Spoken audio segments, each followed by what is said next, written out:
Ebana, jina limebadilika kwa hivi sasa kutoka kwa msemaji wa klabu ya Simba, semaji la Kafu Ahmed Ally, huku akiweza kumtunuku jina alimaarufu kama Romain Folly, tena foili la chipsi, ambalo klabu ya Yanga waliweza kulivaga na kulivamia wakiamini kwamba kocha huyo anaweza kafikisha mahala pazuri kabisa, na kiuhalisia mpaka muda huu ni kwamba anachokizungumza Ahmed Ally ni kwamba kocha wasimguse tena, kama kutakuwa na uwezekano basi wamsafirishe, ikiwezekana pia wampe na nauli yake ambayo itamfikisha salama, lakini kama ni kumgusa wasimguse na waache lawama ambazo wamekuwa wakizizungumza. Sasa turejee kwenye upande wa klabu ya Yanga kwa viongozi na hata msemaji wa klabu ya Yanga ambaye ni Ally Kamwe, mara baada ya mashabiki kureact kwa ukubwa sana kwamba hawamtaki kocha na hawahitaji aendelee kubakia kwenye kikosi cha Yanga kwa sababu kwanza mpira hauonekani,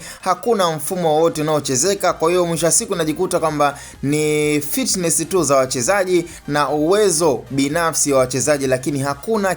kinachochezeka uwanjani. Licha ya kwamba pia klabu ya Simba the same wamekuwa na madhaifu hayo, Simba na Yanga kwa msimu huu tunazungumza kwamba ni klabu ambazo zimefanya usajili wa kimiemko sana, na ndio maana asilimia kubwa mpaka hivi sasa watu wengi wanakwambia klabu ya Singida Black Stars na klabu ya Azam FC ni moja kati ya vilabu ambavyo endapo vitachukulia ligi ya NBC kwa umakini, kwa utulivu na kwa ushindani bora, basi kati ya Singida Black Stars na kati ya Azam FC mmojawapo ni lazima atachukua michuano